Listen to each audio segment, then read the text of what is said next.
Good morning, students. How are you all? I hope you all are safe.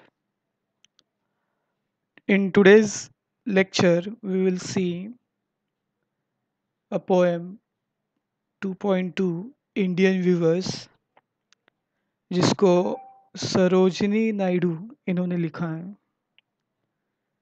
Sarojini Naidu जो एक political activist हैं, feminist हैं, feminist जो women के राइट्स को सपोर्ट करते हैं एंड वो फर्स्ट वुमेन प्रेसिडेंट बने। उनको नाइटिंगेल ऑफ इंडिया इस नाम से भी जाना जाता है। नाइटिंगेल ऑफ इंडिया उन्हें इसलिए कहा जाता है क्योंकि उनकी जो पोएम्स हैं वो किसी सॉन्ग से कम नहीं है। तो आज के इस वीडियो में हम इस पोएम को समझेंगे एंड ग्लॉसरी से स्टार्ट करते हैं। सो अबाउट द पोएटिस ये आपको मैंने बता दिया है, आप चाहे तो एक बार देख सकते हैं। पॉलिटिकल एक्टिविस्ट हैं, वो फेमिनिस्ट हैं, फर्स्ट इंडियन वुमेन है जो प्रेसिडेंट बने इंडियन नेशनल कांग्रेस पार्टी के। फ्रीडम स्ट्रगल में वो एक इम्पॉर्टेंट फिगर थे। उन्होंने बहुत सारे पोएम्स लिखे हैं एंड उन्हें नाइटिंगेल ऑफ इंडिया कहा जाता है। इंडिपेंडेंस के बाद वो फर्स्ट वुमेन थी जिन्होंने गवर्नर का पोस्ट होल्ड किया था उत्तर प्रदेश में। एंड वो बहुत सारे लैंग्वेजेस जानते थे जैसे हिंदी, इंग्लिश, तेलुगु, बंगाली। सो एक मल्टीलिंगुअल पर्सन थे जिनको बहुत सारे लैंग्वेजेस पता थे। बहुत सारे लैंग्वेजेस पता होने का एक अच्छा बेनिफिट होता है जो उनको हुआ है। एंड उनके पोएम्स जो है सिंपल वर्ड्स में है लेकिन बहुत ही डीप मीनिंग देते हैं। सो पहले हम पोएम रेसिटेशन देखेंगे।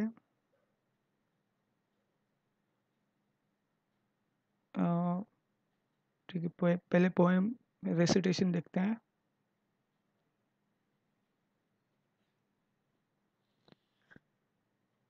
Weavers, weaving at a break of day. Why do you weave a garment so gay? Blue as the wing of pelican wild, we weave the robes of newborn child.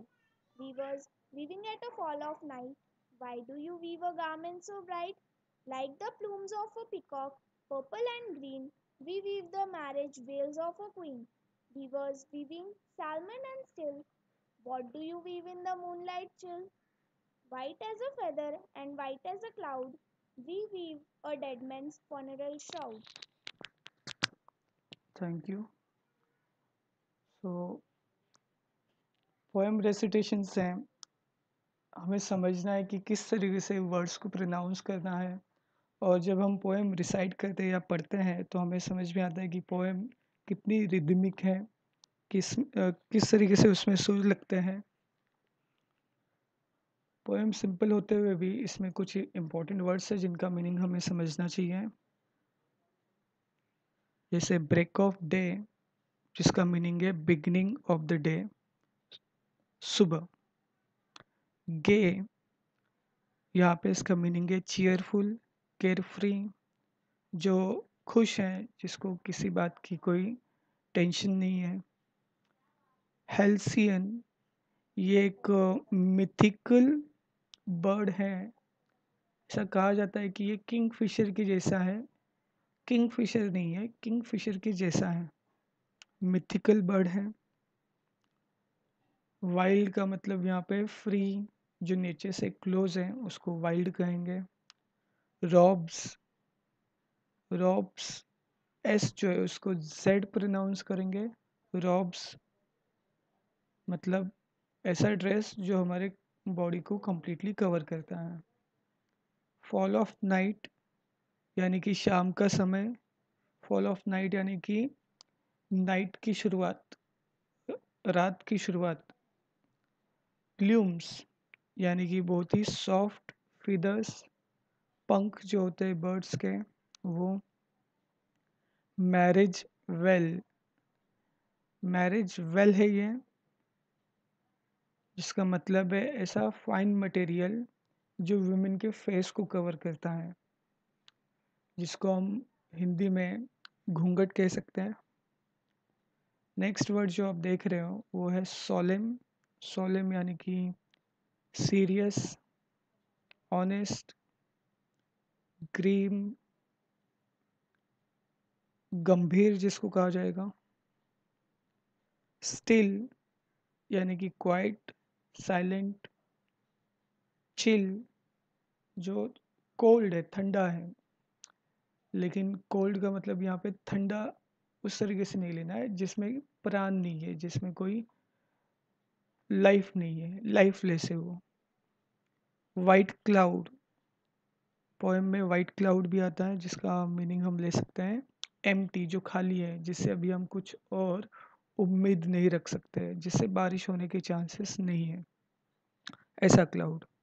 Shroud यानी कि ऐसा कपड़ा जो dead person को wrapped करता है, जिसको हम हिंदी में कफन कह सकते हैं। सो ग्लॉसरी के बाद हम पोएम रेसिटेशन देख चुके हैं। सो पोएम देखते हैं। पोएम देखने से पहले एक बार फिर से पोएम रीड करनी चाहिए, क्योंकि जब आप पोएम 2-3 बार नहीं रीड करोगे तब तक आपको उसकी मीनिंग समझ में नहीं आएगी, आप उसको एंजॉय नहीं कर पाओगे। सो एक बार फिर से हम पोएम रीड करें और इस बार ध्यान से सुनना।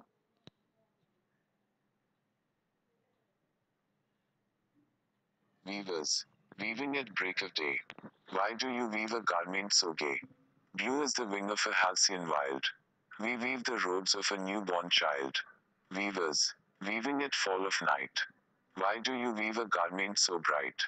Like the plumes of a peacock, purple and green. We weave the marriage veils of a queen. Weavers, weaving solemn and still. What do you weave in the moonlight chill? White as a feather and white as a cloud. We weave a dead man's funeral shroud. तो भले ये artificial voice था, but इससे हमें pronunciation समझ में आता है कि किस तरीके से हमें प्रोनाउंस करना है वर्ड्स को। सो चलो देखते हैं फर्स्ट स्टैंजा। इंडियन व्यूअर्स, इस टाइटल से हम ये समझ पा रहे हैं कि ये व्यूअर्स के बारे में है, इंडियन के बारे में है। लेकिन जब हम पोएम पढ़ेंगे और इसको समझेंगे तो ये किस पे अप्लाई होता है, क्या ये सिर्फ इंडियन व्यूअर्स पे अप्लाई होता है या किसी और पे, ये हम समझ पाएंगे। तो फर्स्ट स्टैंजा में जैसे यहाँ पे कहा है, viewers weaving at break of day. Break of day जिसका मीनिंग हमने देखा है बिगनिंग ऑफ द डे, दिन की शुरुआत, अर्ली मॉर्निंग। सो इस तरीके से आपको दिन की शुरुआत दिखाई देती है जहाँ पे सन राइज हो रहा है और बिगनिंग हो रही है, यानी कि शुरुआत हो रही है। सो ये शुरुआत सिर्फ दिन की है या हमारे लाइफ की, इसको भी हमें समझना है। सेकेंड स्टैंजा में पोएटिस पूछ रही है, why do you weave a garment so gay. और यहाँ पे अभी पोएटिस ने क्वेश्चन किया है। अब ये क्वेश्चन किसको किया है? ऑब्वियसली वीवर्स को किया है कि आप ये क्या वेव कर रहे हो।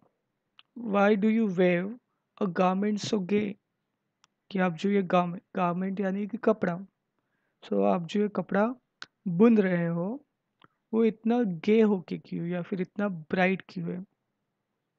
सो यहाँ पे दो मीनिंग हम ले सकते हैं। एक कि आप जो काम कर रहे हो वीविंग का वो इतना चीयरफुल होके क्यों कर रहे हो, या फिर आप जो गारमेंट बुन रहे हो वो इतना ब्राइट क्यों है, इतना शाइन क्यों है इसमें। तो इस तरीके से पोइटेस ने सुबह के समय में उनसे एक क्वेश्चन किया है, इसका आंसर व्यूवर्स देते हैं और कहते हैं blue as the wing of a halcyon wild. क्या पढ़ेंगे उसे? Halcyon wild. हेल्सियन जैसे कि हमने देखा है कि एक बर्ड है, मिथिकल बर्ड है। सो ये इस तरीके से दिखता है, जिसके विंग्स जो है वो ब्लू कलर के हैं, और ये दिखने में भी एक छोटा सा बर्ड है। लेकिन ध्यान से समझना कि ये मिथिकल बर्ड है, यानी कि ये ग्रीक माइथोलॉजी में ही जा देखा गया है, ये एक्सटिंक्ट नहीं करता। हाँ, किंगफिशर के जैसे दिखता है, और साइज में भी अगर हम देखें तो ये छोटा सा है, और ब्लू कलर यहाँ पे मेंशन किया है। सो ब्लू कलर क्या बताता है, क्या संदेश, क्या इंडिकेट करता है वो, उससे हम क्या समझ सकते हैं? ब्लू यानी कि एक हैप्पीनेस होता है। ब्लू से हम चीयरफुल है, डिलाइट है, एक होप है, इसको हम बता सकते हैं। और वो गारमेंट किसके लिए वेव कर रहे हैं, नेक्स्ट लाइन में बता रहे हैं, we weave the robes of a new born child. So robes weave कर रहे हैं न्यू बॉर्न चाइल्ड के लिए। सो छोटे बच्चों के लिए, जो नवजात शिशु हैं, उनके लिए वो कपड़े बुन रहे हैं। तो ये हमें फर्स्ट स्टैंजा में समझ में आता है। अब इसको हम दूसरे तरीके से समझते हैं। एट ब्रेक ऑफ डे, ये दिन की शुरुआत तो है ही, वैसे ही हम अगर लाइफ को देखें तो लाइफ की शुरुआत भी है। जैसे यहाँ पे चाइल्ड के बारे में बताया, यानी कि चाइल्ड फर्स्ट स्टेज है लाइफ का, बर्थ। सो बर्थ से लाइफ स्टार्ट हो गई, एंड शुरुआती में न्यू बॉर्न जब चाइल्ड होता है तो कैसा होता है, बहुत ही चीयरफुल होता है, हैप्पी होता है, चंचल होता है। सो यहाँ पे उस तरीके से वर्ड्स यूज़ किए गए हैं, गे यूज़ किया गया है जो हैप्पीनेस को शो कर रहा है, ब्लू कलर यूज़ किया है जो अगेन हैप्पीनेस को शो कर रहा है। यहाँ पे बर्ड यहाँ पे बताया है जो साइज में भी छोटा है, और जो बहुत ही बर्ड्स, अगर आप देखो तो बर्ड्स ये एक जगह पे नहीं रहते हैं, वो यहाँ से वहाँ, वहाँ से यहाँ घूमते रहते हैं। सो वैसे ही बच्चे भी होते हैं। तो इस तरीके से एक ही स्टैंजा में बहुत सारे हम मीनिंग समझ सकते हैं। नेक्स्ट स्टैंजा देखते हैं, और जो भी मैं आपको बता रहा हूँ प्लीज़ उसको ध्यान से समझना, क्योंकि इस पे मैं आपको कुछ क्वेश्चंस पूछूंगा। सेकेंड स्टैंजा देखते हैं। सेकेंड स्टैंजा में viewers viewing at fall of night. अब फर्स्ट स्टैंजा में कहा था viewers viewing at break of day, अब क्या कहा गया है, viewers viewing at fall of night. तो नाइट के समय में, अब फॉल ऑफ नाइट का मतलब हमने समझा है कि शाम का समय, शाम का समय भी, उसमें भी इस तरीके का टाइम जो रात की शुरुआत हो रही है और दिन का जो उजाला है वो भी आपको मिलेगा, ट्विलाइट जिसको हम कहते हैं। तो इस तरीके का ये समय है, और ये जो समय है वो बहुत ही एक्साइटमेंट होता है। एंड पोएटेस उनको पूछ रही है, देखो किस तरीके से ब्यूटीफुल, आप देख सकते हो कि फॉल ऑफ नाइट है, शाम का समय, जहाँ पे लोग जो है काम करके अपने घर वापस आते हैं, और घर में आने के बाद एक जो खुशी होती है फैमिली से जॉइन होने की, वो यहाँ पे हम देख सकते हैं, समझ सकते हैं। एंड पोएटेस उनको पूछ रही है, why do you weave a garment so bright. अभी जो गारमेंट वेव किया जा रहा है वो बहुत ही ब्राइट है। सो ब्राइट अगेन जो एक्साइटमेंट लेके आता है, जो डिलाइटफुल लेके आता है। सो व्यूअर जो है वो ब्राइट गारमेंट यहाँ पे व्यू कर रहे हैं और उसका कंपैरिजन किसके साथ किया है? Like the plumes of a peacock, purple and green. So इस गारमेंट का कंपैरिजन पिकॉक के साथ किया गया है। सो पिकॉक का जो प्लूम्स है, उसके जो फीदर्स है, जो वो अपने फीदर्स को, विंग्स को ओपन करता है, उसका जो प्लूम्स हैं, सॉफ्ट फीदर्स, उसमें आप देख सकते हो कि अलग अलग कलर्स आपको मिलेंगे। उसमें पर्पल है, ग्रीन में भी आपको बहुत सारे शेड्स दिखाई देंगे। तो ये जैसे पिकॉक हैं, उसके जो कलर्स है वो जिस तरीके से ब्राइट हैं, वैसे ही एक गारमेंट जो बनाया जा रहा है वो भी ब्राइट कलर का है। एंड आगे कहा जा रहा है, we weave marriage veils of a queen. तो ये जो भी वो विविंग कर रहे हैं गारमेंट ब्राइट कलर का, जो पिकॉक के प्लूम्स के जैसे पर्पल एंड ग्रीन है, ये किसके लिए किया जा रहा है? Marriage veils of a queen. तो ये क्वीन के लिए किया जा रहा है, एक रानी के लिए किया जा रहा है। अब ये मैरिज वेल्स क्या होता है? जैसे हमने देखा कि एक मटेरियल है, फाइन मटेरियल जो फेस को कवर करता है, जिसको हम दुपट्टा कहते हैं। लेकिन मैरिज वेल्स अगर क्वीन के हिसाब से देखें, जो क्रिश्चियंस हैं उनकी जब शादी होती है, तो शादी में जो ब्राइड हैं वो जो वेल्स पहनते हैं, ये इस तरीके से ट्रांसपेरेंट होता है और वाइट कलर का होता है। लेकिन यहाँ पे तो कहा है कि पर्पल एंड ग्रीन कलर है, क्योंकि ये इंडिया की बात कर रहे हैं और हम इंडियंस जो है मैरिज वेल्स जो हैं ब्राइड का कुछ इस तरीके से दिखाई देगा आपको, जिसमें बहुत सारे कलर्स हमें दिखाई देंगे। एंड इंडियन मैरिज की बात की है तो इससे हम ये भी समझ सकते हैं कि जब किसी गर्ल की शादी होती है, तो उस शादी में वो जो ब्राइड है, जब वो ब्राइड बनती है, तो किसी क्वीन से कम नहीं होती। उसका जो उस दिन का जो मेकअप होता है या फिर ड्रेसिंग होता है, वो किसी क्वीन से कम नहीं है। इसके लिए शायद marriage veils of a queen कहा गया है। या फिर जो ब्रिटिशर्स थे, जब ब्रिटिशर्स इंडिया में रूल कर रहे थे, तो उस समय क्वीन जो है उनको रिफ़र करने के लिए भी ये यूज़ किया जा सकता है। तो यहाँ पे हम सेकंड स्टैंजा से लाइफ के पॉइंट ऑफ व्यू अगर देखें, तो ये लाइफ का वो स्टेज है जहाँ पे बहुत सारे एक्साइटमेंट होते हैं। हमारे लाइफ चीज़ों को सीखते हैं, समझते हैं, डेवलप होते हैं, ग्रो होते हैं। सो एन्जॉय होता है लाइफ में, बहुत सारी चीज़ें होती है इस स्टेज में।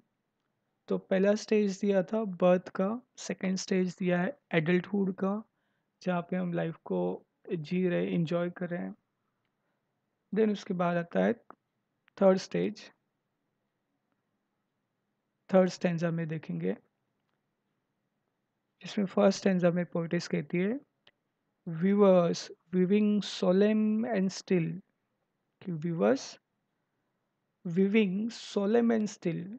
अब किस तरीके से व्यूअर्स विविंग करे, उनकी क्या दशा है, उनकी क्या फीलिंग्स है, क्या वो फील करे या फिर क्या उनका स्टेज है, वो बता रहे हैं कि व्यूवर्स कैसे हैं, सोलेम है, स्टिल है।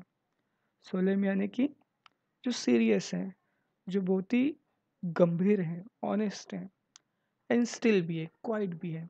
सो विविंग भी हो रहा है और एज वेल एज बहुत ही सीरियस होके काम कर रहे हैं, बहुत ही शांत है। एंड पोएटेस फिर उनको पूछती है, what do you weave in the moonlight chill. कि आप इतने रात के समय में मूनलाइट, अब मूनलाइट तो रात में ही होगा, चांद की रोशनी। सो मूनलाइट चिल, और चिल भी कहा गया है, चिल यानी कि कोल्ड, लाइफलेस। सो इससे इतने रात में आप, सो मूनलाइट चिल देख सकते हो कि किस तरीके से एक शांत साइलेंस होता है। उस एटमॉस्फेयर में, उस टाइम में। एंड वीवर्स कह रहे white as a feather and white as a cloud. White as a feather कहा गया है। सो जो गारमेंट व्यू कर रहे हैं, बुन रहे हैं, वो किस तरीके से एक फीदर के जैसे हैं।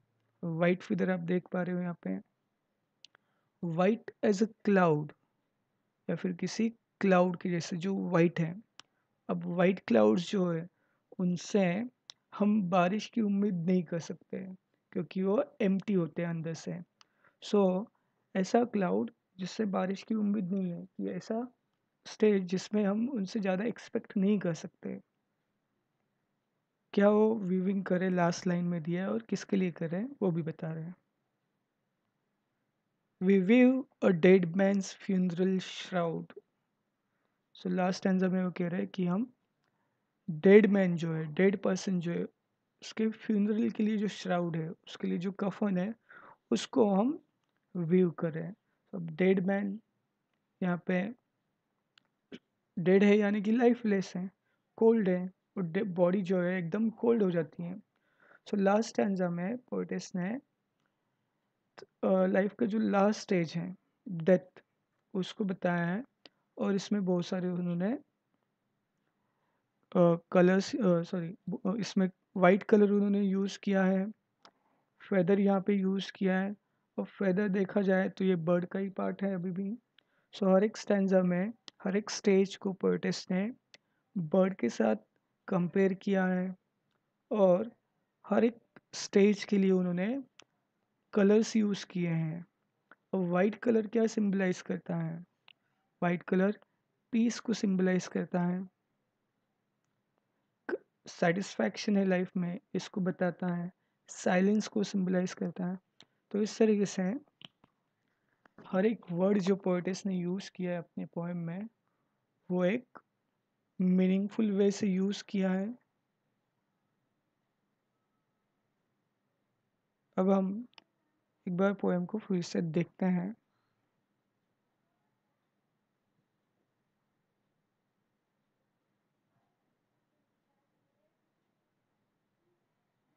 एक सेकेंड।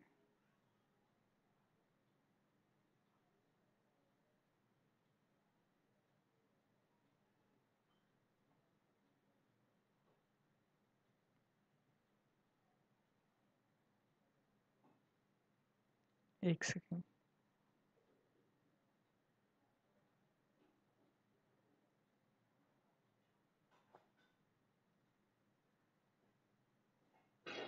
कुछ तो गड़बड़ हुआ है, मैं अभी ठीक करता हूँ। ओके, हो गया। सो सरोजनी नायडू इन्होंने जो पोएम लिखी है, 3 स्टैंजा की है। हर एक स्टैंजा में 4 लाइन्स हैं। और हर एक स्टैंजा में वो क्वेश्चन कर रहे हैं। जो सेकंड लाइन है वो क्वेश्चन फॉर्म में है। पहले स्टैंजा में वो पूछ रहे हैं, what do you weave a garment so gay, why do you weave a garment so bright, second stanza में। तो थर्ड स्टैंजा में बोल रहे हैं, what do you weave in the moonlight chill.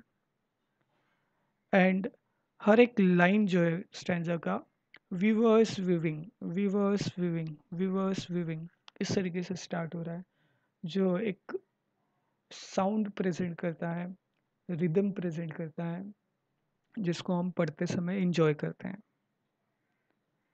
तो ये था पोएम के बारे में।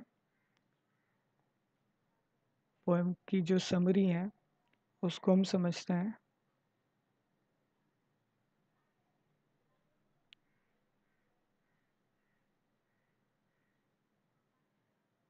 पोएम की summary,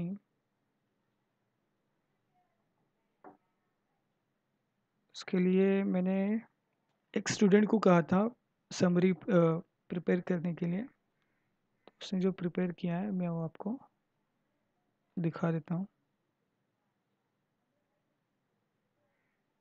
Hello everyone, I hope you all are safe in your home. Myself Adep Neha from 12th Science. Today we will discuss about the poem Indian Weavers, written by the great personality Sarojini Naidu. The poem describes the different stages of human life, that is, birth, adulthood, and old. Or we can say it is related to humans' life cycle. The poetess asks three questions to the weavers in this poem, and their answers are related to life. In the first stanza, the poetess says that weavers started their work early in the morning and they are making a bright garment in blue color, which looks like a wings of the kingfisher. When the poetess asked these questions to weavers, they replied, "We are weaving this bright blue color garment for a newborn child. It relates with the childhood of a human, as everyone knows that childhood is very bright and attractive, like a blue color." And in the second stanza, the poetess says that weavers weaving a bright garment at fall of night, and the garment looks so attractive with